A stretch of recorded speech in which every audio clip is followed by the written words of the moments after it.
Kung ikaw ay may ilaw, electric fan, TV, Wi-Fi, at kahit may aircon pa, ay kaya-kaya ng paandarin ng generator na to. Kaya naman, kung ang naiiwan sa iyong bahay ay babae, buntis, matanda, may kapansanan, at nangangailangan ng atensyong medikal, isama mo pa yung ating mga businesses na nangangailangan din ng constant na supply tulad ng refrigeration business, internet service provider, aeration, at kung ano-ano pa mga business related na nangangailangan, ito na ang sagot sa pangangailangan ninyo. So ipapadala natin yung ating Philking 4200 inverter silent generator fully automatic kay Ma'am Sinaida Porquinho sa Baler, Aurora. Meron itong 4,200 watts na maximum power at rated 3,800.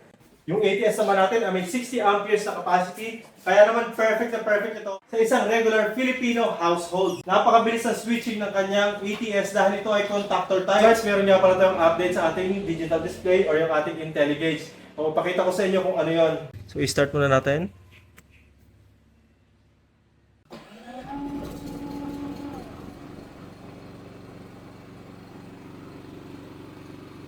Ayan, so makikita nyo meron siyang V231, ibig sabihin voltage yan. Next is frequency, 60 Hz.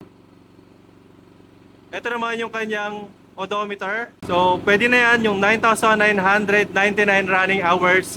Dati kasi tatlo lang siya. So 999 lang before. Next is yung kanyang running time.